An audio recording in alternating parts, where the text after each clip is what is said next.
نحمده ونصلي على رسوله الكريم أما بعد فأعوذ بالله من الشيطان الرجيم بسم الله الرحمن الرحيم رب اشرح لي صدري ويسر لي أمري واحلل عقدة من لساني يفقهوا قولي ربنا زدنا علما.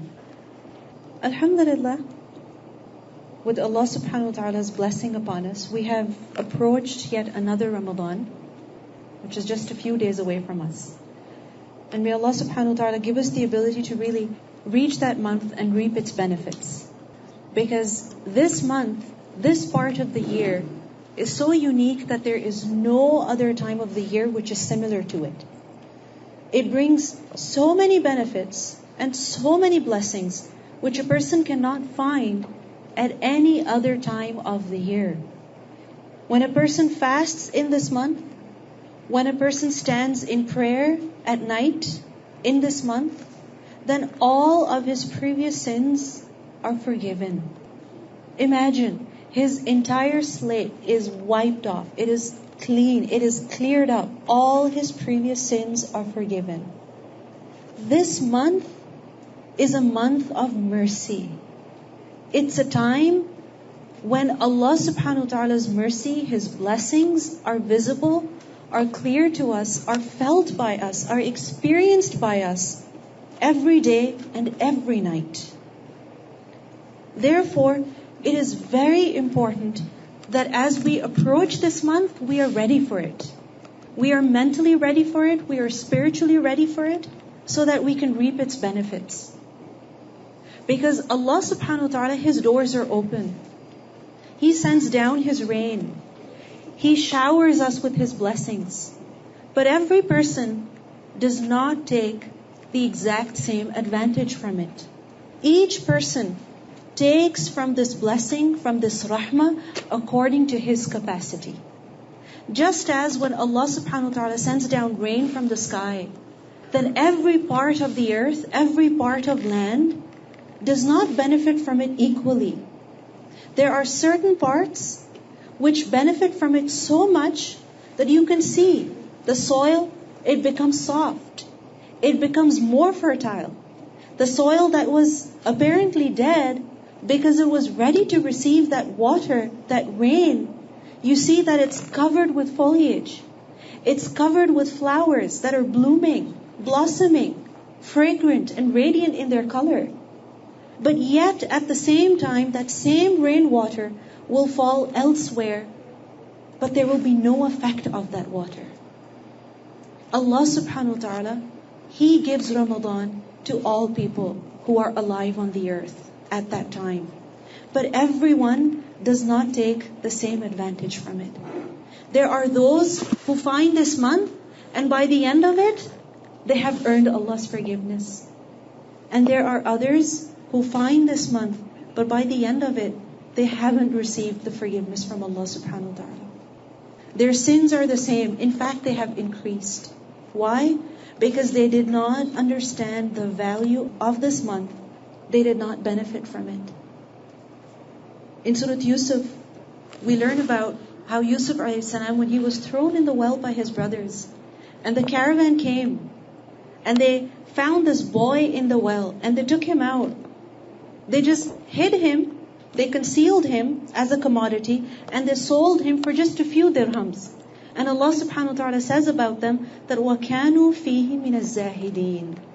They were of those who had no interest in Yusuf alayhi salam. They had no interest. They could care less about him. Little did they know that this boy was one day going to become a prophet of Allah. One day he was going to be the minister of Egypt. If they knew his value, they would not have sold him just for a few dirham. They would have given more importance to him. They would have given more value to him. So we see that in order to reap, in order to take maximum advantage of any opportunity that Allah subhanahu wa ta'ala sends our way, first and foremost, what is necessary for us is knowledge and awareness. Knowledge and awareness. If Allah subhanahu wa ta'ala gives a person knowledge and awareness of an opportunity, then he can take a lot of advantage from it. But besides knowledge and awareness, another very important thing is preparation.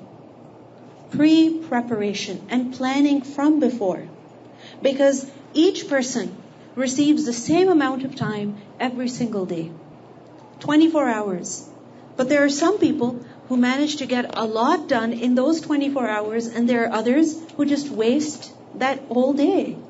The difference lies in planning. You may have experienced this yourself also. The days that you are working, you get up on time. You get to do your work also. You come home and do your laundry even. You even cook a lot.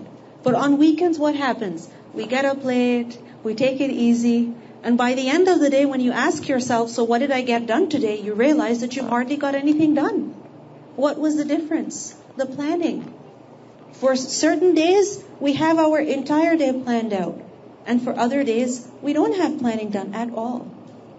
If you've planned your trip to the mall, within an hour you can accomplish a lot. And if you haven't planned it, then you'll enter one door and you'll be going from one part to the other, looking for things to do. And by the time you've realized where you are, you find out that you've got barely half an hour left. So, in order to take advantage, two things are important: knowledge and awareness, and secondly, planning. And this is the reason why, alhamdulillah, we have gathered today to remind ourselves of the importance of this month, the virtues of this month, the opportunities that this month brings us, so that we can take the maximum benefit from it.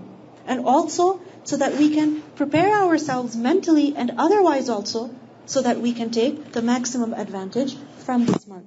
Now, with regards to the month of Ramadan, we learn from a hadith that the Prophet ﷺ, he said, إِذَا كَانَ رَمَضَانُ فُتِحَتْ أَبْوَابُ الرَّحْمَةِ, that when the month of Ramadan comes in, then the gates of mercy are opened up. فُتِحَتْ, they're opened up wide. Allah's mercy is in profusion, is everywhere. Everyone is welcome to come and take a share of it. And everyone is welcome to come and take as much as they want from it, because the gates of mercy are opened. In another hadith, we learned that when the month of Ramadan begins, then a caller calls out, Yunadi munadin, Ya baghi al-khayri aqbil. A caller calls out that, O seeker of good, come forward, rush. Anyone who wants good, speed up, come forward, come and take your share. Hurry. Don't delay, don't wait. Keep going and keep reaping, keep collecting for yourself. Ya baghi al-khayri aqbil, wa ya baghi al-sharri aqsir. And O seeker of evil, stop. O seeker of evil, stop. Yes, you have been doing a lot of wrong things before, but now the month of mercy has come. The month of blessings has come. So stop. So we see that in the month of Ramadan, Allah subhanahu wa ta'ala's special help is there for those who want to do good. And Allah subhanahu wa ta'ala's help is there for those who want to keep away from sin. Because the doors of Jannah are opened and the doors of hellfire are closed. The doors of Jannah are open, meaning the ways that lead to paradise, they're public, they're everywhere. So many opportunities to do good in order to make it to paradise. And the doors of hellfire are closed, they're shut. Meaning, there's the opportunity to sin is reduced. And we experience this in the month of Ramadan. That because there's an atmosphere of worship, of reciting the Quran, of qiyam, of standing in prayer, then what happens is that it becomes easy for us to worship Allah subhanahu wa ta'ala. On regular days, it might be difficult for us to, do some dhikr in the morning, read our morning adhkar, or read our evening adhkar, to sit, with our hands out and make dua to Allah subhanahu wa ta'ala. It might be difficult for us, or we don't even remember. We know that we're supposed to, and we perhaps even intend to, but we're so frazzled with all the things that are going on that we don't get the opportunity. But alhamdulillah, in the month of Ramadan, everyone around us seems to be encouraged to do more good, and that is a motivation for us also. So doing good is facilitated for those who want to do good in the month of Ramadan. And committing sin is made difficult for those who want to abstain. And also the shayateen are locked up. Shayateen are locked up. So that again, the ways of goodness are made easy and the ways of sinning are made difficult.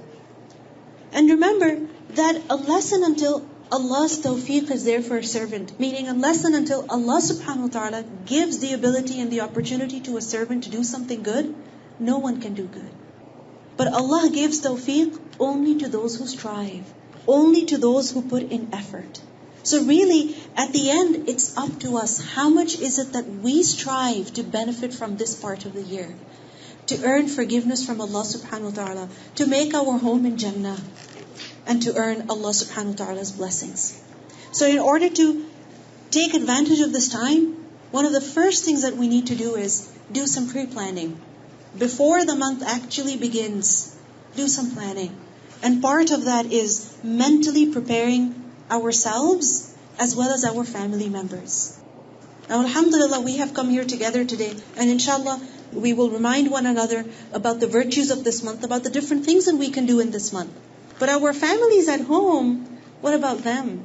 What about our husbands, our children, our siblings? Make sure that as you prepare yourself, prepare your family also. Share with them at least one or two things, so they're also motivated to worship Allah subhanahu wa ta'ala more. Because you see, worshiping Allah alone by yourself is very, very difficult. But when you have people with you, if your husband also sits after Fajr and opens up the Quran, how likely is it that you're going to go to bed? You'll also be motivated to sit and open up your Quran and do some recitation. If after Salah, your son or your daughter or your sibling sits down and does her adhkar, then you are also more likely to do your adhkar. So it is necessary that as we prepare ourselves, also prepare our family members. And alhamdulillah, there's so many lectures out there, there's so much material out there that we can revisit, we can listen to, we can read as a family in order to remind ourselves of the benefits of this month. Also, in order to make fasting easier and in order to focus on ibadah, one more important thing that we must do is get all the important, tasks out of our way. So for example, if you have your major Costco trip to do, don't wait for the first day of Ramadan. Do it now.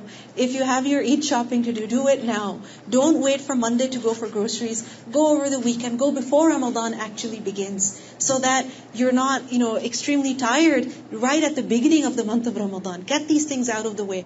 Make sure that your house is clean, things are, put in place so that during the month you're doing just the bare minimum in order to get by so that your fasting can be good and your ibadah can also be enjoyed.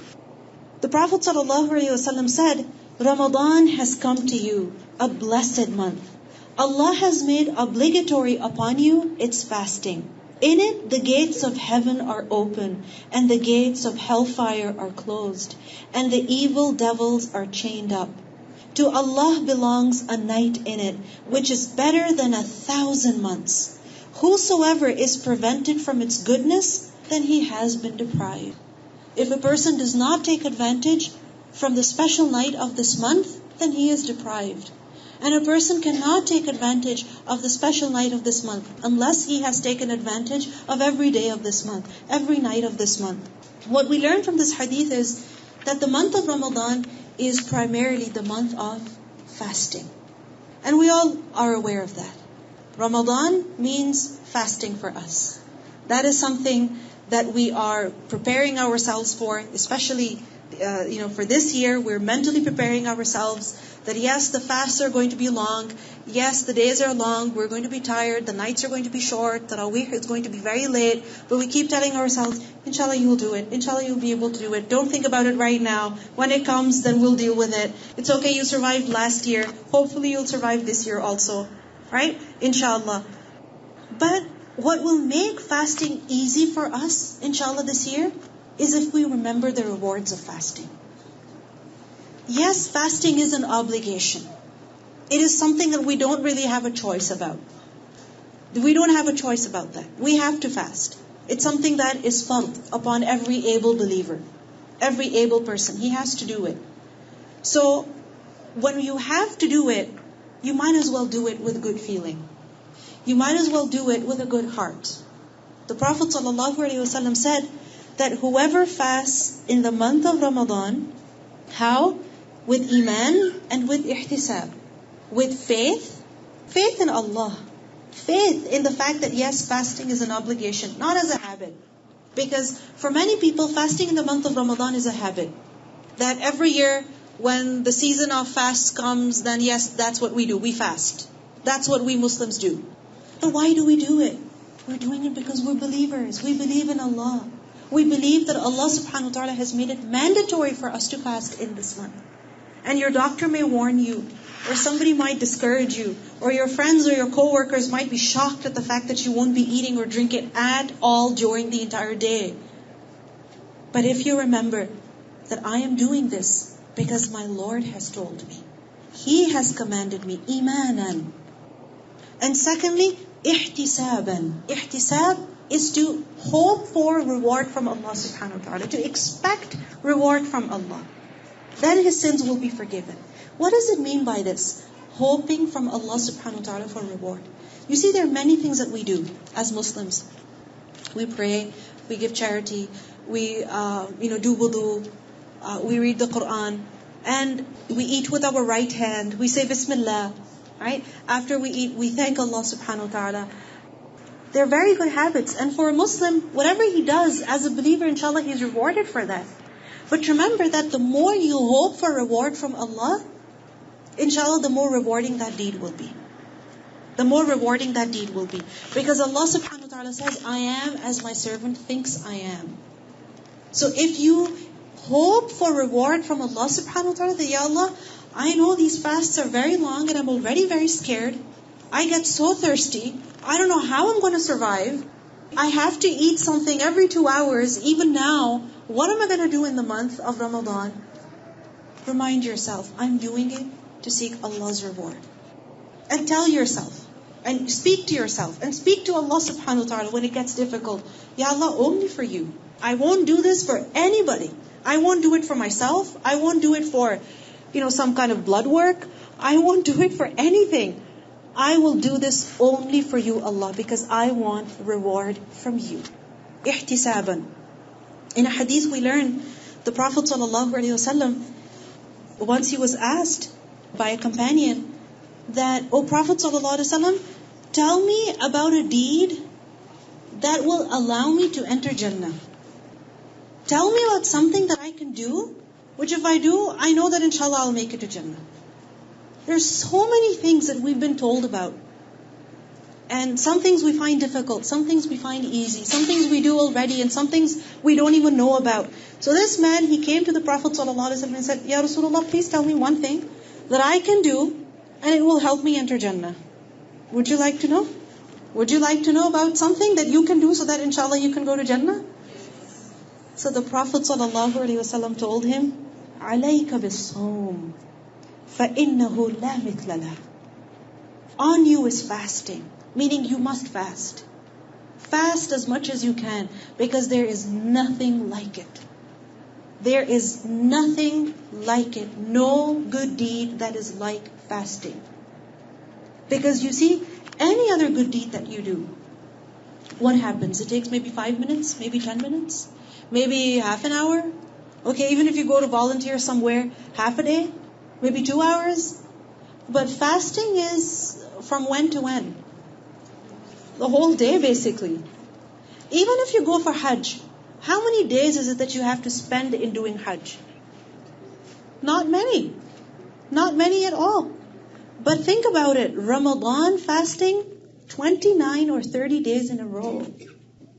It's quite long. So really there's nothing like it. There's nothing like it.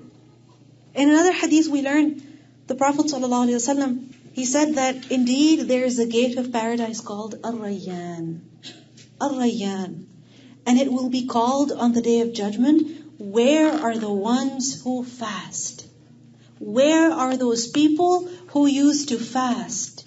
So whoever is among the fasting ones will enter Jannah through Ar-Rayyan. And the one who enters Jannah, he will never be thirsty.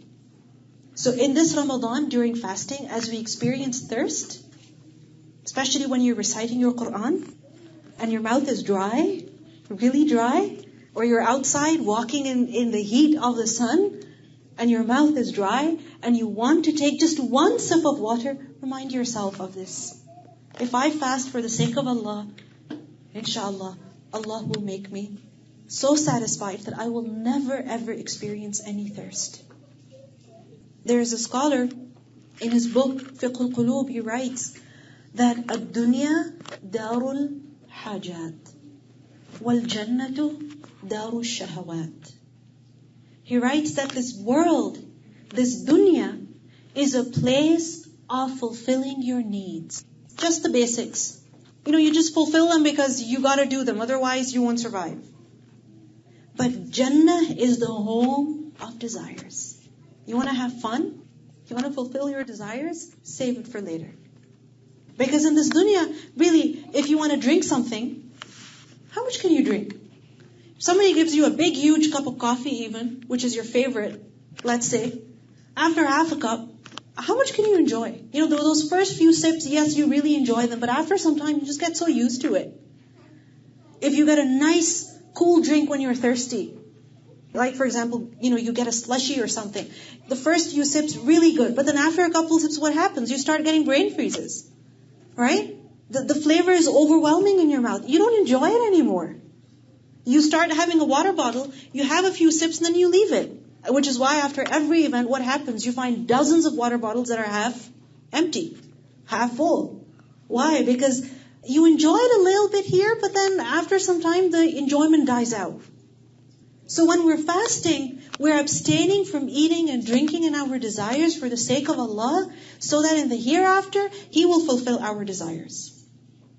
He will admit us in a place where pleasure never ends, where enjoyment never ever ends, where you will never get tired. You can never get tired having fun even in Jannah. But the people who fast will be called from the gate of Al-Rayyan. In another hadith we learn about the reward of fasting. That Allah subhanahu wa ta'ala says, كُلُّ عَمَلِ ابْنِ آدَمَ لَهُ إِلَّا الصِّيَامِ هُوَ لِي وَأَنَا أَجْزِي بِهِ. Allah subhanahu wa ta'ala says, every good deed of the son of Adam is for him, except for fasting. Every good deed of the son of Adam is for him, except for fasting. That is for me. That is for me, and I shall reward the fasting person for it. Meaning that fasting is such a deed that is a secret between the servant and his Lord. You see, when you're praying salah, when you're doing wudu, a person watches you. Can they say to someone, yes, she prayed salah? Can they say that? Can they guarantee that yes, you prayed salah, you did wudu? Yeah, because they saw you. Right? But if you tell somebody I'm fasting, can they really guarantee that you're fasting? Because you can abstain from eating and drinking in front of them, but the moment they leave, you could shut the door, get yourself a glass of water, and enjoy. Who knows whether you are really fasting or not? Who knows? Only Allah subhanahu wa ta'ala. Only Allah. No one knows you're really fasting except Allah subhanahu wa ta'ala. This is why fasting is a deed that is sincerely, exclusively for who? Allah subhanahu wa ta'ala. And this is why He will reward the person for it. What is that reward? We don't know. For many good deeds we have been told what that reward will be. 7 times more, 10 times more, 700 times more. But for fasting, what is the reward? We really don't know. And when is it that a person will find out what the reward is? When he meets Allah subhanahu wa ta'ala. Then Allah will tell him the reward. Then Allah subhanahu wa ta'ala will give him the reward. And Allah subhanahu wa ta'ala loves this deed so much. When a person is hungry, when a person is thirsty, for His sake, he's abstaining from food, from drink, from his basic needs, only to make Allah happy. Allah subhanahu wa ta'ala loves this so much. In a hadith we learned that when a person has bad breath because of fasting, not because his mouth is dirty, but because his stomach is empty, then that smell is more beloved to Allah subhanahu wa ta'ala than the fragrance of musk. Even more than the fragrance of musk. Allah subhanahu wa ta'ala loves every deed of the fasting person, what he does in the state of fasting. In another hadith we also learn that fasting is a shield It is a screen. It is a junnah. Meaning, fasting is something that will protect a person from hellfire. It will protect a person from punishment in the grave. It will protect a person from falling down from the bridge when he's crossing it. It is a shield. It is a source of his protection. Because he is sacrificing his food and drink for the sake of Allah subhanahu wa ta'ala. We learned that when a person will be placed in his grave, just think of yourself. When a person will be placed in his grave, all alone, in that darkness, no friend is there, no mother is there, no phone is there, nothing's there, no light is there. He's all alone in that grave. And what is with him? Basically his deeds and the consequences of his deeds. Then for his sins, the punishment that he deserves, it will approach him from the side of his feet. It will approach him from his right side, from his left side, from the side of his head. But for some people, a shield will come in between and protect that person. And what is that shield? His good deeds. So for example, from the right side, if the punishment is approaching him, his good deeds will become like a shield. You can't come this way. There's no way for you. The punishment will be removed away from him. And recitation of the Quran is one of those deeds that will protect a person from punishment of the grave. Salah is one of those deeds. Sadaqah is one of those deeds. And fasting is also one of those deeds. As-siyamu junnah. Fasting is a shield. And especially in this month of Ramadan, may Allah subhanahu wa ta'ala give us the ability to see it. If you're feeling really tired and really thirsty, and sometimes, our nafs also, it makes us think negatively about Allah subhanahu wa ta'ala, and you might wonder, why do we have to fast? And why is it so difficult? Why isn't our religion so easy? Remind yourself, I'm just going to strive right now, I'm suffering right now, so that I can be protected later. I'm sacrificing right now, so that I can be saved later. Now when it comes to fasting, it begins with as-suhoor, and it ends with iftar. It begins with suhoor, with the pre-dawn meal that we eat, and it ends with iftar, which is after sunset, then we break our fast. In a hadith we learn, the Prophet ﷺ said that 3 things are from the traits of prophethood. Meaning there were 3 things that every prophet did. They're from the akhlaq of nubuwwah. And what are those? To hasten in iftar. Meaning, as soon as the time enters to break the fast immediately. To delay the suhoor. This doesn't mean that you delay it like with an hour or something. No. Meaning, you eat suhoor as late as possible. As late as possible. And to place the right hand on top of the left hand in salah. So these 3 things the prophets did. This is from the ways of the prophets of Allah. So we see that eating suhoor and breaking your fast as early as possible, meaning immediately, this is actually something that we must pay attention to. Because unfortunately for some people what happens is that they want to get their sleep. So they will eat in the night and then they will just sleep. And they won't care about getting up for suhoor. And they will just sleep through Fajr even. And they'll get up at like 10, 11 or maybe even 12 o'clock because they are on their vacation. Right? And then they will get up and watch some TV and maybe, do something. Just basically they're killing time. Ramadan, when we're fasting, we're not supposed to be killing time. We're supposed to be taking advantage of every single moment. Because suhoor even, when a person gets up in order to eat suhoor, even in that is reward. Can you imagine we would be rewarded for eating at an odd hour of the night? Who would pay you for that? Which workplace would pay you for that? Reward you, pay you for eating. You get your lunch break, but that's also because it's your legal right? But other than that, think about it. Allah subhanahu wa ta'ala is rewarding people for having their suhoor. In a hadith we learn, the Prophet ﷺ said, have the suhoor meal. Eat it. Eat the suhoor. Because in it is much blessing. فَإِنَّ فِي السُّحُورِ بَرَكَةً. In it is blessing. And this is so true. Because in regular days, if you've just had your breakfast, and then you don't get to have your lunch, what happens to you by dinner time? You have a headache, you're extremely irritable, you feel like you're going to collapse. But what happens in the month of Ramadan? For 30 days in a row, you're surviving for the whole day based on what? Just one meal. One morning meal. Every morning. And that also very, very early morning. There's barakah in it. The Prophet ﷺ called it the blessed food.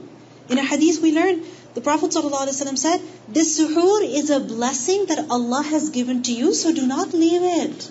It's a gift that Allah is giving you. Don't leave it. It's a gift, so take it happily. Likewise, he said, you should make morning meal compulsory upon yourselves. Meaning, make sure you have your suhoor.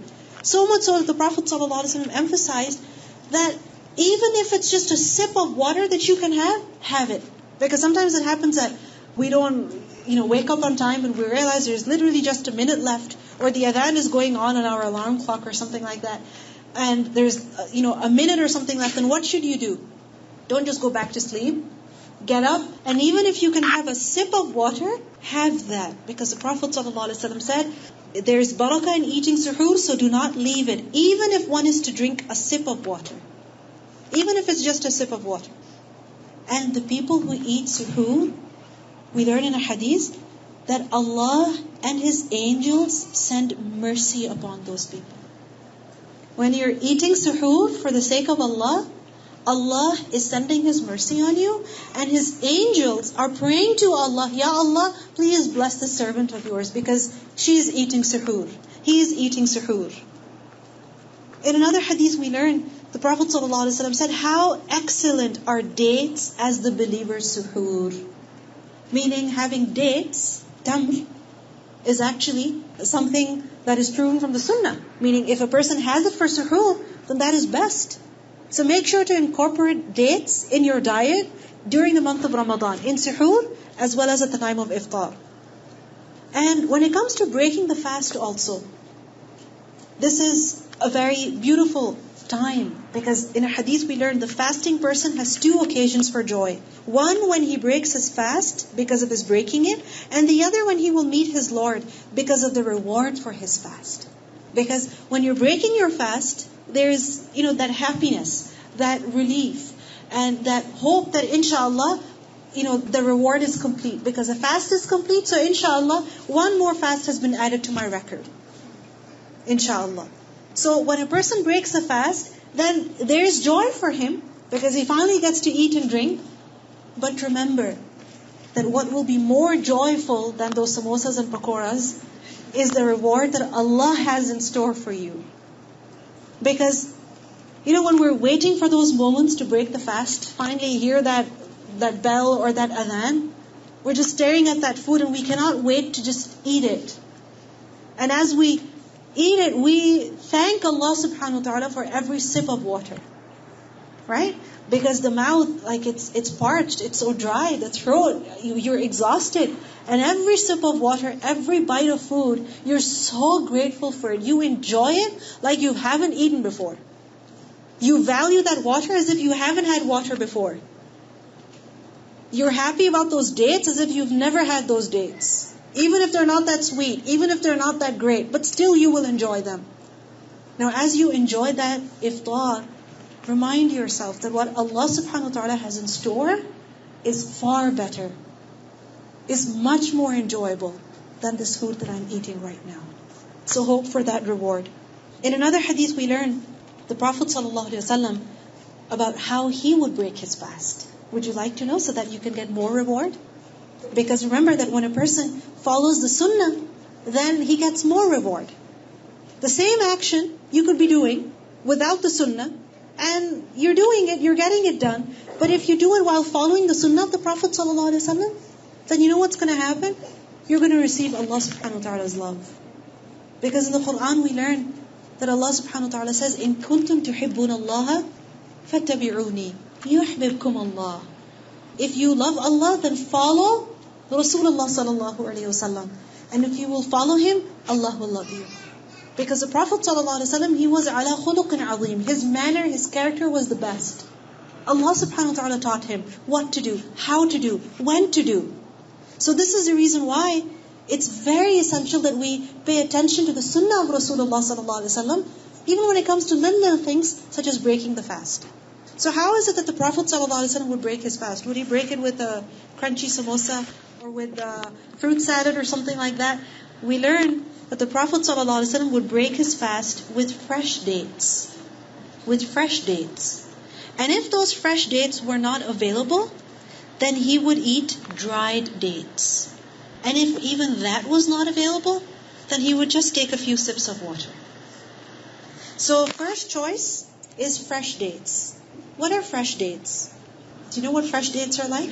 The ones which are crunchy, the yellow ones. Okay? The yellow ones, the ones that are crunchy, they're juicy. Alright? Now, I don't know if you can find them here. If you do, please do share with your friends so that inshallah they can also follow the sunnah of Rasulullah sallallahu alaihi wasallam. And you will notice that if you have that date, many people, they don't really enjoy it, but it's an acquired taste. Alright? But once you start having it, you really begin to enjoy it. Because it's got water in it, it's got sugar in it, it's got flavor in it. Right? And if that was not available, then dried dates. Dried dates are which ones? Are you familiar? The dates that we normally have. The brown ones. Not the super hard dry ones which you get at nikah ceremonies. The normal dates. Okay? So those are the dried dates. So it's best to break your fast with dates, and if that's not possible, then at least water. And as we break our fast, also remember to help other people break their fast. You know, at the time of iftar, get that bowl of dates in your hand. Okay, keep it with yourself. So as soon as the time comes in to break your fast, you can be the one to pass those dates around so that inshallah you can get the reward. You can get added reward. Because in a hadith we learn, he who gives food for a fasting person to break his fast will receive the same reward as him. He will receive the same reward as him. So you're fasting, your husband's fasting, and if you serve him the dates, then inshallah you will get reward for 2 fasts on that one day. Inshallah. Alright? So, فَاسْتَبِقُوا الْخَيْرَاتِ. Hasten, rush in doing good deeds. And also remember to recite the dua of breaking the fast. We learn about the dua, ذَهَبَ الظَّمَأُ وَبْتَلَّتِ الْعُرُوقُ وَثَبَتَ الْأَجْرُ إِنْ شَاءَ اللَّهِ. And if somebody gives us something to break our fast with, then remember to make dua for them also. Now remember that the month of Ramadan is not just about fasting. It is not just about having the suhoor and having the iftar. Because for many people, and sadly it is us women, our Ramadan revolves around suhoor and iftar. Before we go to sleep, for the few hours of the night, we want to make sure that suhoor is ready. Right? And we have to wake up early to prepare suhoor for ourselves and the rest of the family. And for iftar also what happens is that most of the day goes in, or a lot of the day goes in, preparing the food, bringing the food, and serving the food, and then wrapping up. Remember that the month of Ramadan is a month of fasting, not feasting. Right? So the goal is not to enjoy food. The goal is to deprive the body of food so that we can focus on the spirit. Because this body, no matter how much we feed it, it is going to eventually go under the earth. It is going to decay, it is going to decompose, it's going to finish. But it's the ruh, it's the soul that matters a lot. It's the actions that we perform. It's the sincerity with which we worship Allah subhanahu wa ta'ala that matters. Because وَالْبَاقِيَاتُ الصَّالِحَاتُ, what will remain are actually good deeds. So this is why the focus of this month should not be just on eating and drinking at the two ends of the day. No. It should also be something else. And what is that? What is the main goal of fasting? That we earn Allah's forgiveness. We do something during the day and we do something during the night by which we hope that Allah subhanahu wa ta'ala will forgive us. And the reason why we are made to experience hunger and thirst is because when we're hungry, when we're thirsty, we feel needy. We feel desperate. When our stomach is full, our desires are satisfied, then we don't feel that we have any need of Allah. We forget about the things that we are doing, the actions that we're committing. We don't really give much importance to that because we're satisfied. We're satisfied. So when we're made to experience hunger and thirst in Ramadan, through fasting, it is so that we can feel our neediness before Allah subhanahu wa ta'ala. The fact that we are faqir. We're so needy that our stomachs are empty. We're so needy that we're desperate for even a sip of water. We're so needy in the night prayer that we cannot wait to just sit down and relax our legs. We're so needy during this time that we cannot wait just except that we can just somehow manage to sleep for a few more hours. The body is deprived so that we can realize the fact that we are not independent of Allah. We need Him. We need Him. And this is why one of the main goals of this month should be to beg Allah subhanahu wa ta'ala for forgiveness. Beg Him for forgiveness. Strive to earn His forgiveness. The Prophet ﷺ said that one Ramadan expiates the sins till the next Ramadan, provided that one has avoided the major sins. Meaning, from one Ramadan to the other Ramadan. So for example, last Ramadan, and inshallah if we get to see this Ramadan, whatever mistakes that have happened during this time, hopefully inshallah with this coming Ramadan, if we are able to fast and pray, then inshallah the sins that were committed in this past year, inshallah they'll be forgiven. Inshallah they'll be forgiven. But this is for those who seek Allah's forgiveness. In the Quran we learn that وَالصَّائِمِينَ وَالصَّائِمَاتِ, the men who fast and the women who fast, وَالْحَافِظِينَ فُرُوجَهُمْ وَالْحَافِظَاتِ وَالذَّاكِرِينَ اللَّهَ كَثِيرًا وَالذَّاكِرَاتِ أَعَدَّ اللَّهُ لَهُمْ مَغْفِرَةً. Allah has prepared for them forgiveness and a great reward. So fasting, the act of fasting itself brings forgiveness. But during Ramadan, when we're fasting, it is necessary that we beg Allah for forgiveness also. It is necessary that we seek forgiveness for the sins that we have committed. Because in a hadith we learn that once the Prophet ﷺ, he was ascending the mimbar, he was going up on the mimbar, and as he ascended he said, Ameen, Ameen, Ameen. And the people, they were wondering, we didn't really hear anything, why are you saying Ameen? So they asked him. And the Prophet ﷺ said, Jibreel came to me, and he said that whoever finds the month of Ramadan, and he is not able to get his sins forgiven, then may he be distanced from Allah. Meaning, if a person finds the month of Ramadan and he does not manage to get his sins forgiven, he does not make himself worthy of Allah's forgiveness, then there is no chance for this person. If he cannot take advantage of Ramadan, then when? When will he change? When will he ask Allah for forgiveness? If in this time of the year when the gates of paradise are opened up, shayateen are locked up, there is an entire atmosphere of worship. If a person does not manage to get himself forgiven, then when will he get himself forgiven? So it is very essential that we strive to seek Allah's forgiveness through various ways in this month. One of those ways is fasting. Another is making dua. Ask Allah to forgive you. Say during the day, Astaghfirullah Rabbi min kulli dhanbin wa atubu ilayh. Ya Allah, I cannot even count the number of sins that I've committed. I don't even remember what I've done. I don't even realize my sins. I don't even realize my mistakes. You know. You know them better than me. Ya Allah, forgive me for my sins, which are preventing me from so much khair. Ya Allah, clean me, cleanse me. Because our sins, they create hurdles for us. They don't let us progress. They don't let us go forward. They chain us, they bind us. So it's very important that we seek Allah's forgiveness at this time.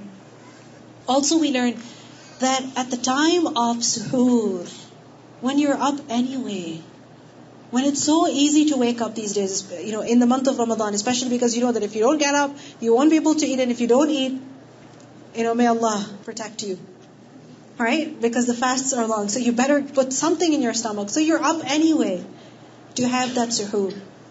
And as women, sometimes we have to spend extra time. While our husbands and our children are getting an extra half an hour of sleep, here we are standing in the kitchen, in front of the stove, feeling pity for ourselves. But at that time, as you're preparing the food, do istighfar. In the Quran we learn about the people of Jannah. وَبِالْأَسْحَارِ هُمْ يَسْتَغْفِرُونَ.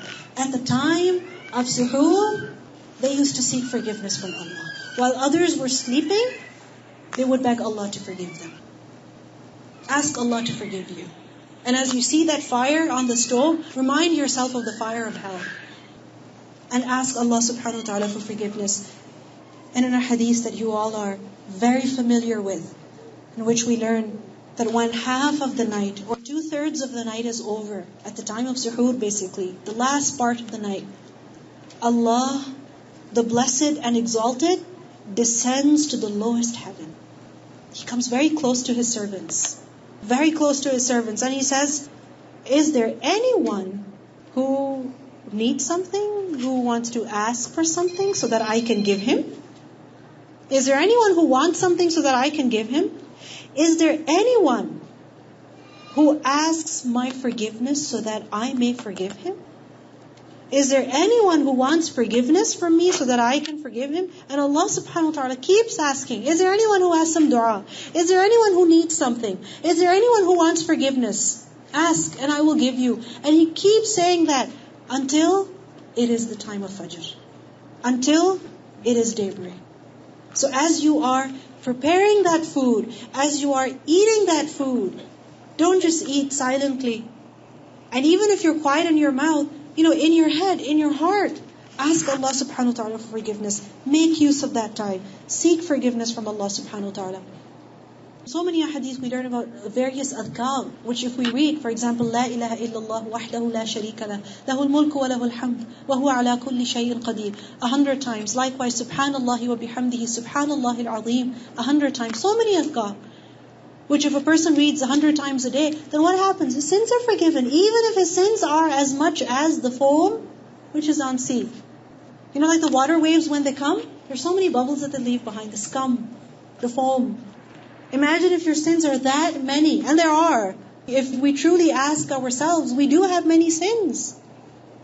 But if a person remembers Allah through the day, while he's fasting, then inshallah there is forgiveness for him. The Prophet ﷺ used to say, Astaghfirullah alladhi la ilaha illahu al-hayy al-qayyum wa atubu ilayh. In his sajda, he would seek forgiveness. In his ruku', he would seek forgiveness.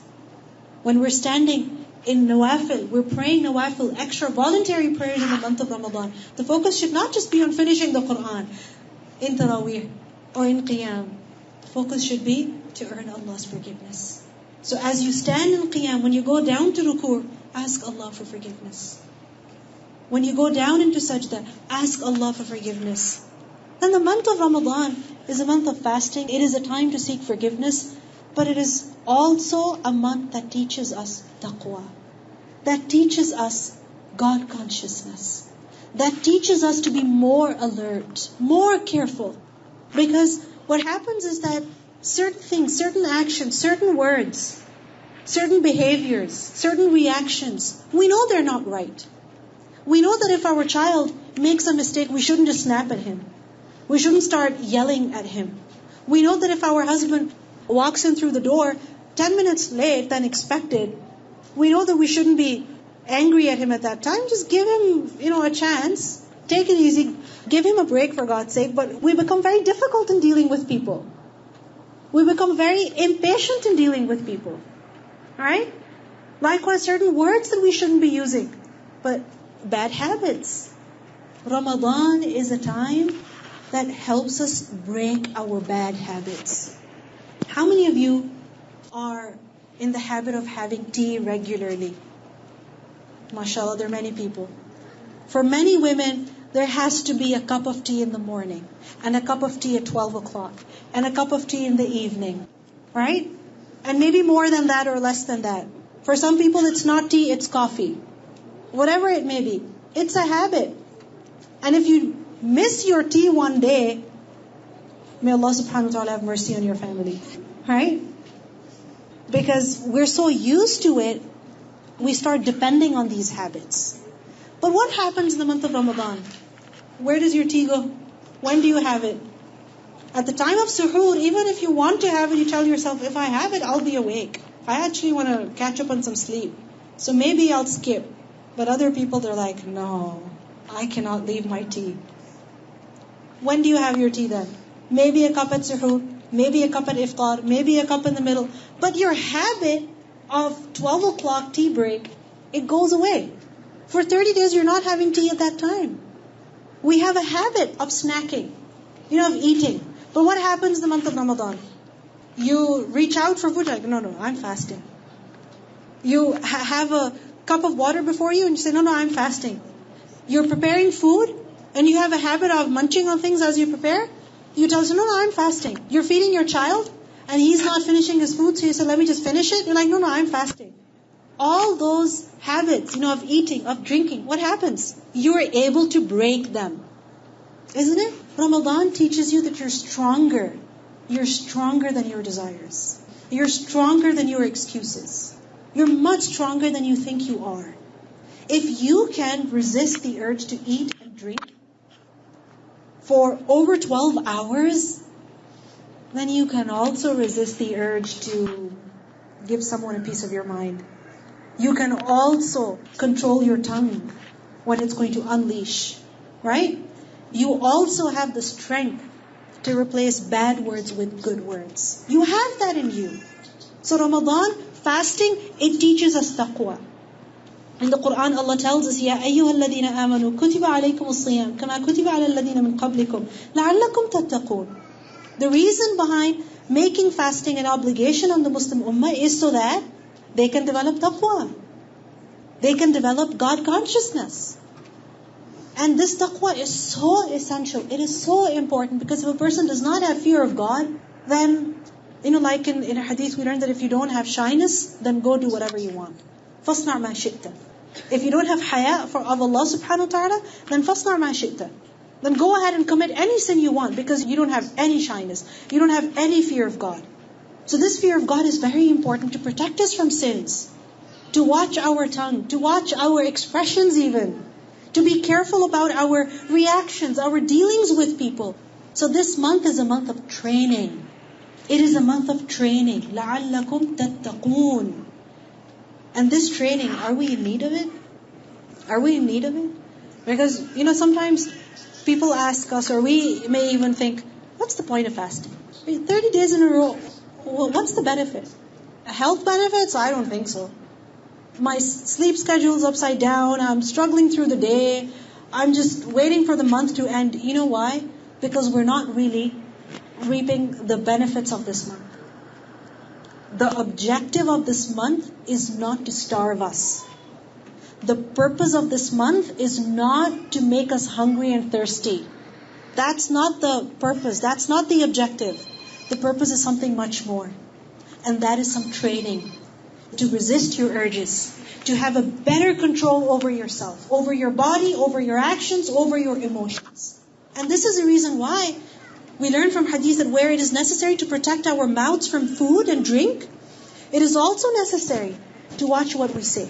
Because if a person is not watching his words, is not watching his behavior with others, then Allah subhanahu wa ta'ala has no need of his staying hungry and thirsty. Allah has no need of that. In a hadith we learned that fasting is not just abstaining from eating and drinking, but fasting is also refraining from vain speech, from useless talk, and foul language, and sexual actions. If one of you is being verbally abused or annoyed, he should say, I am fasting. Meaning, even if someone's provoking you, if someone else is provoking you, they're saying nasty things to you and you're getting really upset and really angry and you want to say something. At that time, the Prophet ﷺ say, I am fasting. The scholar said that who should the person say this to? I am fasting. Do you know who he should say this to? To the other person, right, who's provoking him, but not just the other person. Also to yourself. Remind yourself, I am fasting. I am fasting. It does not befit a person who is keeping away from food and drink for the sake of Allah, that he goes on yelling and abusing people with his words. Yelling at people. No, it does not befit him. So remind yourself, I am fasting. Because if we don't do that, then what's the point of staying hungry and thirsty?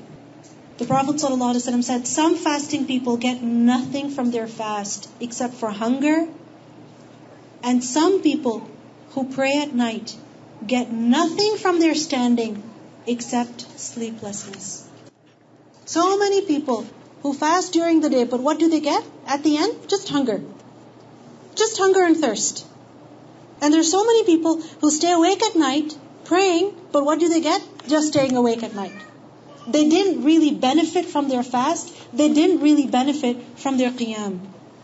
Another hadith tells us that whoever does not give up lying and forged speech, meaning lying, and evil actions, then Allah is not in need of his leaving his food and drink. Allah does not need you to stay hungry and thirsty. You better watch your fast in other ways also. So Ramadan, fasting, it teaches us taqwa. It teaches us to be more conscious. So as you are more conscious of your eating, your drinking, your sleep, then be more conscious about being patient. Show more patience. Try that your fast is not only about staying hungry and thirsty, but also observe the fast of the eyes. Pay attention to what you're looking at. Pay attention to what you're thinking about. Pay attention to what you're listening to. Pay attention to what you're saying. Pay attention to what you're doing with your hands. Because sometimes the same hands that we, caress our children with, we hug them and we, show them our love, the same hands we use to abuse them also. Even if it's just a light slap at the back or something like that. Be careful. Be extra careful. Where the feet are taking you. What the hands are writing. Because sometimes we don't abuse with words. We abuse out with what we type. So it's necessary to pay attention to that also. Ask Allah subhanahu wa ta'ala to give you taqwa. One of the du'as that we must strive to make throughout this month is the du'a of taqwa. Ya Allah, give me taqwa. Grant me taqwa. Grant me more consciousness of you. Allahumma ati nafsi taqwaha. Oh Allah, give my nafs its taqwa, its piety, its consciousness that it desperately needs. Ramadan, the month of fasting, also teaches us patience. It also teaches us sabr. What is sabr? Sabr is basically to control yourself. Habsun nafs. It is to control yourself. It is when you have the urge to do something, but you tell yourself, no, I'm not going to do it. To have that composure. And it's of three kinds. Sabr is of three kinds. One is at the time of adversity, at the time of difficulty, that when a person has suffered from a loss, or he's suffering from some pain or some kind of difficulty, then at that time, being patient, meaning accepting Allah's decree and not saying anything that would be inappropriate, that Allah subhanahu wa ta'ala would be displeased with. That is one kind of patience. Another kind of patience is to become patient on good deeds, meaning to become firm on obedience. Because you really have to sometimes force yourself to get up and drive to the masjid, especially at night for Taraweeh. And you really have to force yourself to stand up from the back of the masjid and go and stand in the rows in salah. You really have to force yourself. You're going against your desires. Your body wants to rest, but you push it to wake up. You want to lie down and take a nap, but you force yourself. No, just a few days. Recite some Quran. You want to just sit down and maybe watch something and take it easy. Give yourself a break. But you force yourself, you push yourself to open up the Quran instead, to listen to something good instead. So in this month, we are basically training ourselves to develop more patience. The third type of patience is keeping away from sins. Because again, when sin is before us, the opportunity is before us, and there's that urge also, then what do you need? A lot of willpower to stop yourself. You need a lot of willpower to stop yourself from sinning, especially when you have the ability and the opportunity. So in Ramadan, what happens? The food is in front of you. You know how thirsty you are. You know exactly how it's going to taste and how it's going to feel when you put it in your mouth. But even if somebody gives you $20, you're not going to eat it.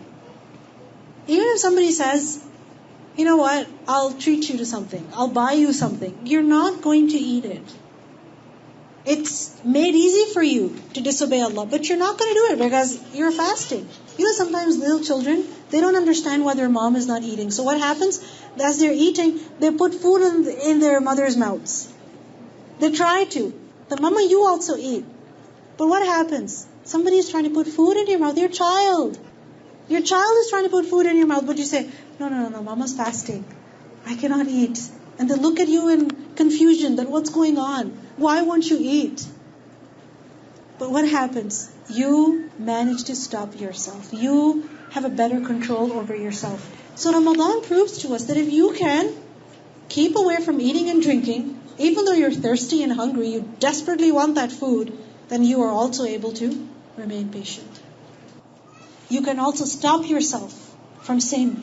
You can also push yourself. You can also force yourself to do that extra good that you've been ignoring and delaying and procrastinating for so long. It shows us, it proves to us that we can push ourselves forward. The Prophet ﷺ described the month of Ramadan as Shahrul Sabr. Shahrul Sabr. In a hadith we learn that fasting the month of patience, meaning fasting in the month of Ramadan, and the fasts of 3 days each month, they remove rancor from the heart. They clean the heart of a person. They help a person get rid of grudges. Then the heart is clean. Fasting in the month of Ramadan, the month of patience. Because if you think about it, what is it that doesn't allow us to forgive others? It's impatience, right? We cannot tolerate what other people are doing. We don't want to accept the injustice that they're doing against us. We don't want to accept it. That's our impatience. We want things to happen the way we want them, the way we desire, but things happen otherwise. So we get angry, we get upset, we hold grudges in our heart against Allah and also against Allah's servants. But fasting in the month of Ramadan, it helps you clean your heart. In the Quran we learn, وَجَزَاهُمْ بِمَا صَبَرُوا جَنَّةً وَحَرِيرًا. And their reward, because of their patience, will be Jannah and silk. Fine silk.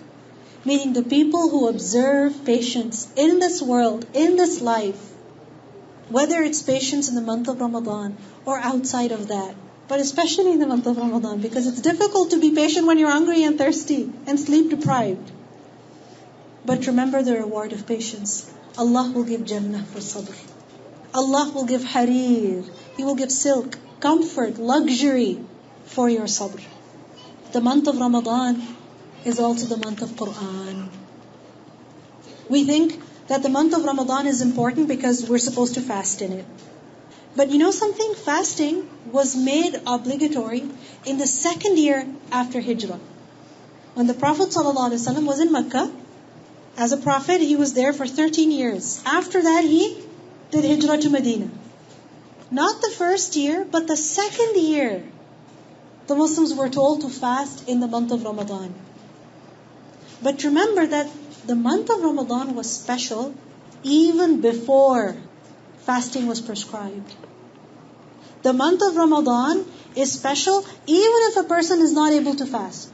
Because some people, for some genuine reason, they're not able to fast in the month of Ramadan. And they're excused by the Sharia to not fast.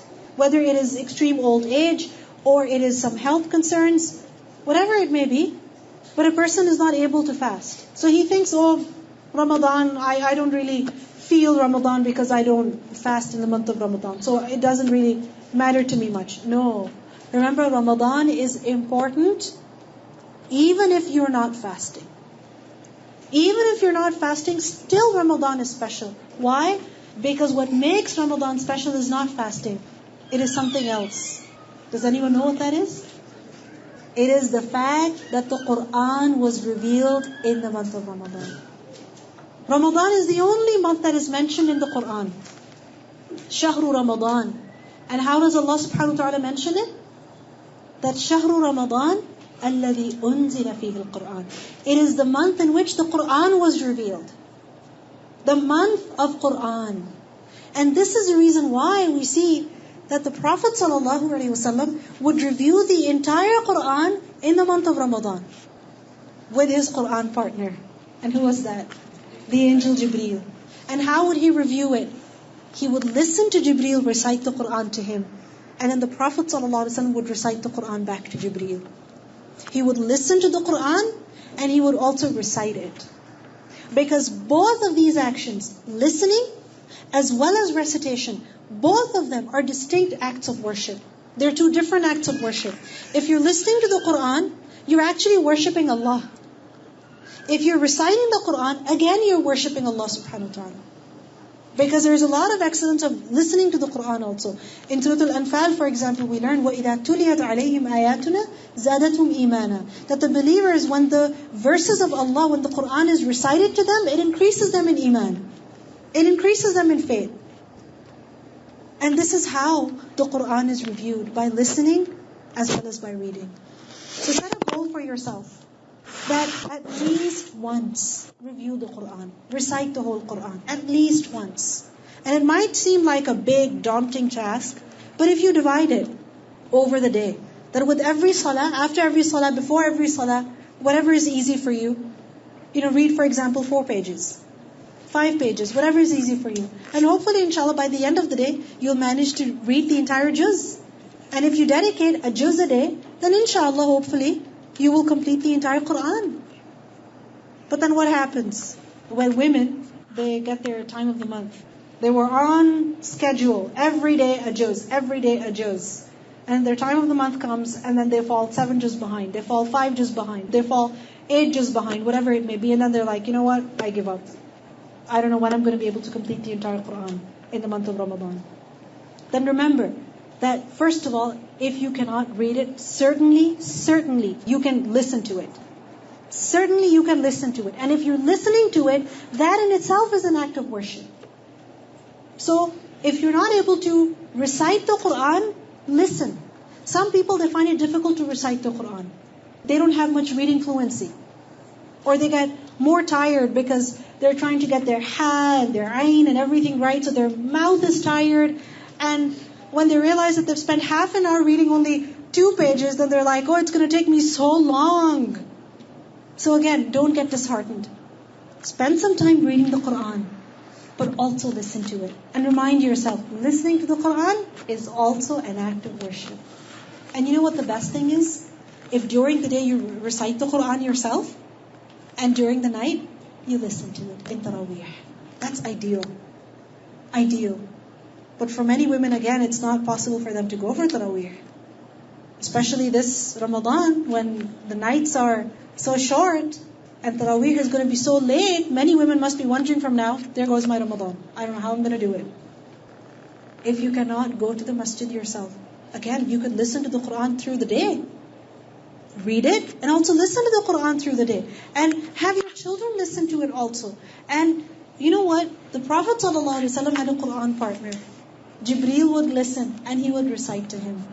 Find someone whom you can recite the Quran to, and whose Quran you can listen to. Maybe it's your sibling. Maybe it's your husband. Maybe it's your son.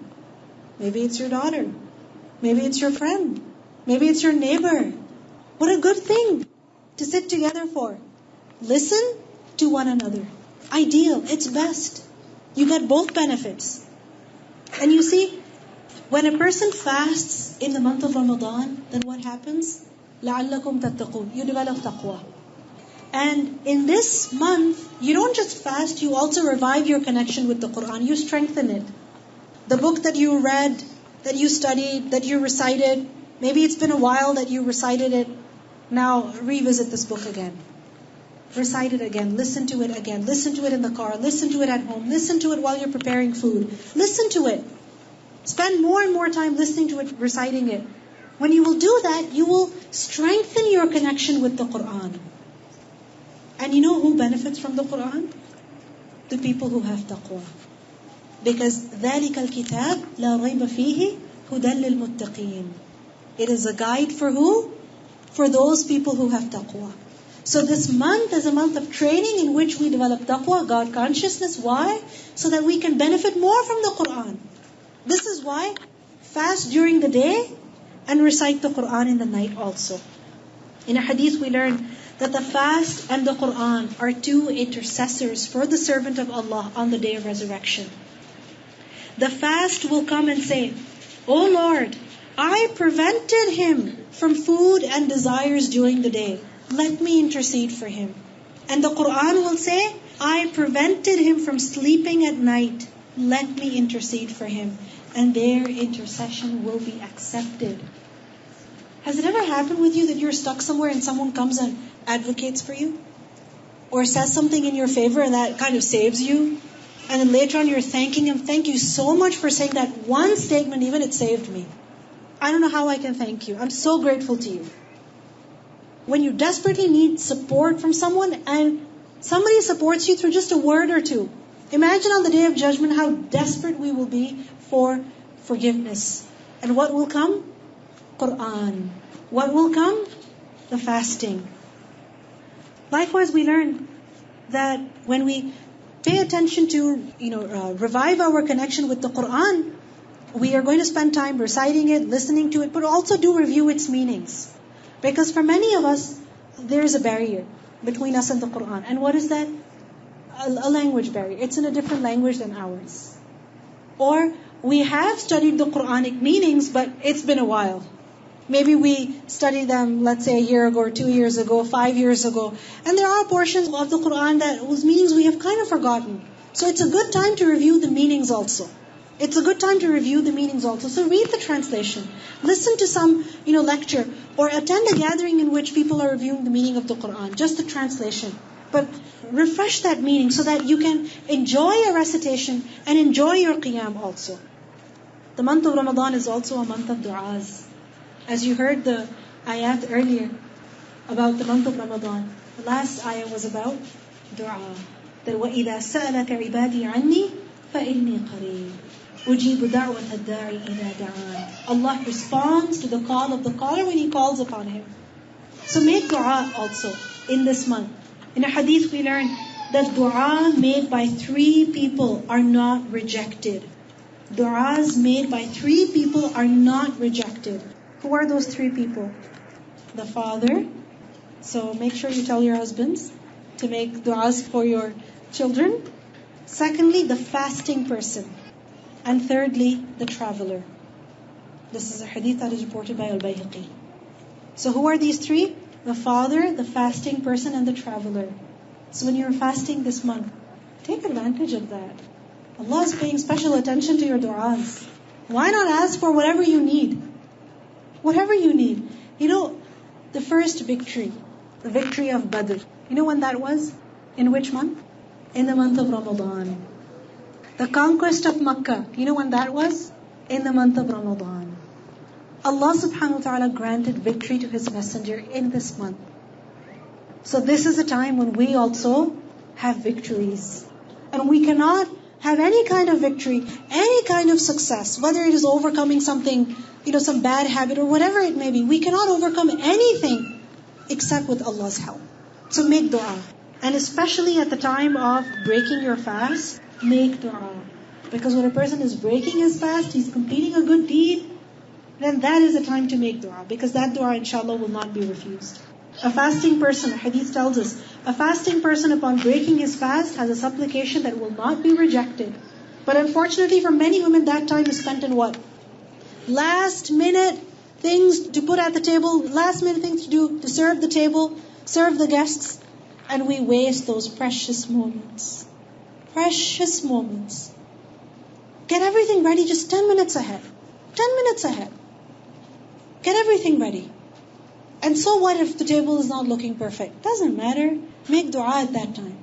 And let's say you are in a desperate situation where even the food is not ready. Then you have to kind of, prepare the food. Because it's not fair for your family that they're sitting while you're making dua. They're sitting hungry and you're making dua. So as you're preparing, as you're working, keep your tongue moist. And keep making dua to Allah. Take advantage of this great opportunity. And it's the time to remember Allah. In a hadith we learned that once a person came to the Prophet ﷺ and he said, Ya Rasulullah, I know that many commandments of Islam are upon me. Meaning, I know that there's so many things I have to do. But just tell me one thing that I may practice consistently throughout my life. Consistently throughout my life, what is it that I should really focus on? And the Prophet ﷺ said, keep your tongue moist with the dhikr of Allah. Keep your tongue moist with the dhikr of Allah. Constantly engage in the remembrance of Allah. And through Ramadan, while you're fasting, keep your tongue moist with the dhikr of Allah.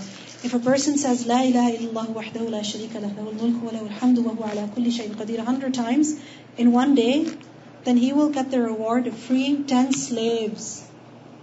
Are there any slaves these days that you can buy and, set free? You can't.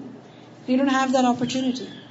But if you say this 100 times, you will get the reward of freeing 10 slaves.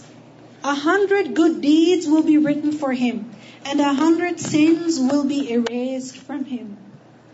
100 sins will be erased. For who? For the one who says this dhikr 100 times a day. And you know what? You can fix this dhikr with a certain chore that you have to do. So for example, after suhoor, everybody's going to go pray their salah and go to sleep. But what do you have to do? Stay in the kitchen and wrap up the food and clean up the kitchen, and you tell yourself, you know what, I might as well do all the cleaning up right now so that for the whole day I won't need to worry. So as you're doing that, keep your tongue moist with the dhikr of Allah. As you're preparing food, keep your tongue moist with the dhikr of Allah. Likewise, this month is a month of compassion. When we feel hunger and thirst, then we feel other people's pain also. We can empathize with them. We can experience what they experience. So this is a time to remember others also, especially those people who are needy in society. Whether it is our family members, or it is the poor and needy in some other country, or the poor and needy in our own country, in our own city. Someone who's sick, someone who needs help. This is a time to really excel in good deeds and help others also who are needy. And there are so many opportunities which, alhamdulillah, we are informed of in this month. Local food banks, or for example, ration programs where you can send food abroad for people in need. You can donate clothing. Alhamdulillah, at Al-Huda in Mississauga, we're actually having a toy drive in which you can donate brand new toys, not even lightly used, just brand new, like literally packaged, fresh from the store. You can donate them for children from Muslim families who will get those gifts at Eid, because those families cannot afford much for their children. And alhamdulillah, we did this last year also. And so many children were given these gifts that there was a little girl, she was shocked. She was literally shocked that that gift was for her, because she had never received anything like that before. She could never imagine. Can you imagine being in that situation where you cannot buy a gift for your child? You cannot buy a gift for your child. You find out that your son really, really likes those Beyblades, or your daughter really likes some kind of a doll or something, but you realize that you can't afford it. You're either going to get groceries for them, give them milk so that their bones can be strong, or you can buy them a Beyblade. And obviously, what are you going to prefer? Food. Imagine being in that situation. So remember other people also. We become really extravagant in the month of Ramadan, where we spend a lot of money on our food, on entertainment, having people over, giving gifts to one another at Eid, but we forget other people. But this month teaches us compassion. You're hungry, you're thirsty. Think about people who are not hungry and thirsty voluntarily. They're hungry and thirsty by force. They don't have a choice. So remember them and alleviate their difficulties, so that on the day of judgment, Allah subhanahu wa ta'ala will remove difficulties from you. So take advantage of these opportunities which come our way. And this is a time of giving sadaqah. And we see that the Prophet ﷺ, he used to give so much sadaqah in the month of Ramadan that his giving sadaqah is described as fast wind. He was more generous in the fast wind. You know, when wind blows, then it affects everything. It affects everything. From the rooftops to the trees to little plants. Recently in the past week, we saw those really windy days. At least in Mississauga, we saw them. And I noticed that in my backyard, there were these certain plants which were very, very small at that time. And I noticed that one of them was completely bent. Our neighbors, a part of their tree had broken off. Literally, it had broken off because of that fast wind. It affects everything. The Prophet ﷺ, he was more generous than the fast wind. Meaning, he would give sadaqah everywhere. Everywhere. Any opportunity that he would find. Every opportunity that he would find, he would give in charity. In a hadith we learn that the rich ones, the people who are rich, the people who have many blessings, they will be poor on the day of judgment. except for those who spend here and there and like this and like that. Meaning the Prophet ﷺ really exaggerated that they give a lot of sadaqah. They spend a lot in the way of Allah. So this is a time of protecting ourselves from hellfire, of securing for ourselves shade on the Day of Judgment, because a person will be under the shade of his sadaqah on the Day of Judgment. So this is the time to do that. Give sadaqah this month. Think about it from now. How much sadaqah you're going to give, and give more than that. Recently I was at a gathering where somebody was telling other people about the different ways in which they can give sadaqah this month, basically different opportunities that are coming up. And this lady was sitting next to me, and immediately she pulled out some money and she said, "Can you please give it to the sister so that she can spend it in whatever cause she finds best?" I was amazed. That speech was not even over. That announcement was not even over. And this woman had already spent.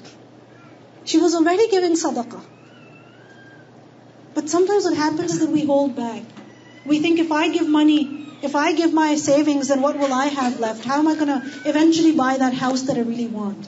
And how am I eventually going to buy that car that I really want? No.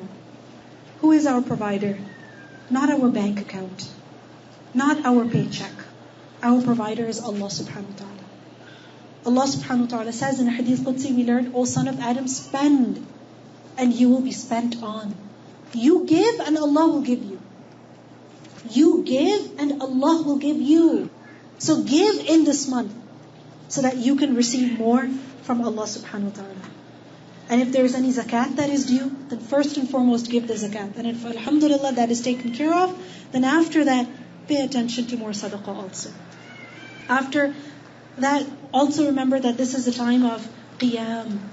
The month of Ramadan is a time when we should really pay a lot of attention to standing in prayer, because whoever spends their Ramadan fasting during the day and standing in qiyam at night, then of course we learn from hadith that his past sins will be forgiven. In the Quran we learn about the people of Jannah that they used to sleep little in the night. كَانُوا قَلِيلًا مِنَ اللَّيْلِ مَا يَهْجَعُونَ. And this Ramadan, as you will experience that, literally you will say to yourself, how much sleep did I manage to get this night? 2 hours? 1 hour? 3 hours? What happened? Where did my sleep go? Don't feel pity for yourself. Give yourself a pat. Alhamdulillah. Finally, I can be of those people who sleep little at night. I'll make it up during the day. Hopefully, I will be amongst the people who slept little in the night so that they could relax in Jannah. The Prophet ﷺ said the best prayer after the prescribed prayer is the prayer at night. The best prayer after the fard prayer is the night prayer. Qiyamul Layl. So if you're able, go for Taraweeh. Because when you're praying together, it becomes easier. But if that is not a possibility, due to your schedule or due to your family situation, then don't deprive yourself completely. Pray nafil at home. The Prophet ﷺ, his habit was to pray 8 rak'ah nafil at night and finishing that off with 3 witr. Every night this was his habit, in Ramadan and also outside of Ramadan. So make sure that you pray at least 8 rak'ah. Even if you cannot recite, a whole juz. Recite as much as you can. But do some kind of qiyamul layl. And if Allah subhanahu wa ta'ala gives you the ability to go for umrah, then go with that hope of reward. That umrah in the month of Ramadan is like doing hajj with the Prophet sallallahu alaihi wasallam. Because any good deed that is performed in this month, its reward is multiplied. And take advantage of the last 10 days of Ramadan. Because the Prophet ﷺ, he would strive during the last 10 days of Ramadan more than he would do so at any other time. Aisha radhiyallahu anha described that with the beginning of the last 10 days, the Prophet ﷺ would tighten his waist belt. Like if you're ready to do something and give it your best, what do? You gather your clothes up together. You're like, I'm all set for it. I'm all ready for it. You pin your hijab, you tie your dupatta or whatever it is, so that your clothes don't become a hindrance for you. So the Prophet ﷺ, he would also strive his best in the last 10 days. And he would also wake his family up during the night. Why? So that they could also find Laylatul Qadr. Because Laylatul Qadri khayrum min alfi shahr. It is better than 1,000 months. If a person manages to worship Allah subhanahu wa ta'ala in that night, imagine, it is as though he's been worshipping Allah for 1,000 months. Which of us has that ability? Which of us is going to actually live for that long? We don't even know.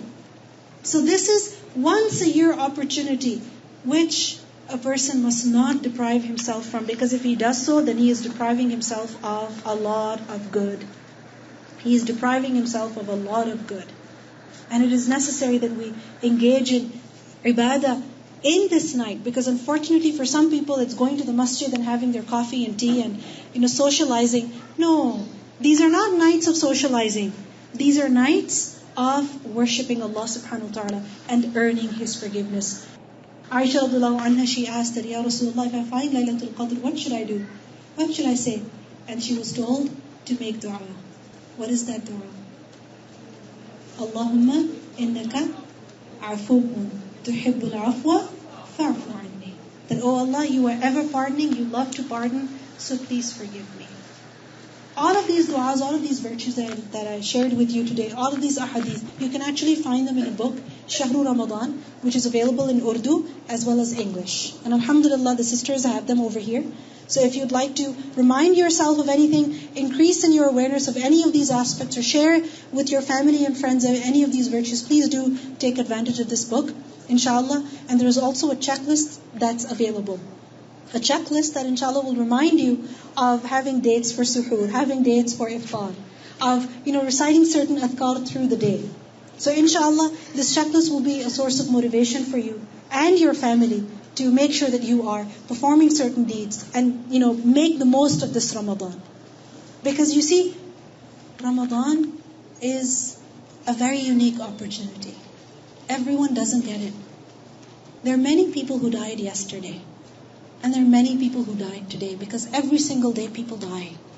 Some people die old, some people die young, some people die in a state where they're expecting death to approach them, and some people die unexpectedly. The other day, this lady came up to me and she told me that her mother died one day before Ramadan. Last year, or one of the previous years, her mother died one day before Ramadan. So we don't know whether this Ramadan we are going to actually see it or not. So make the intention from now. Because when a person makes the intention to do something good, then a good deed is already recorded for him. So make the intention from now. And if Allah subhanahu wa ta'ala gives us that month to see, then make the most of it.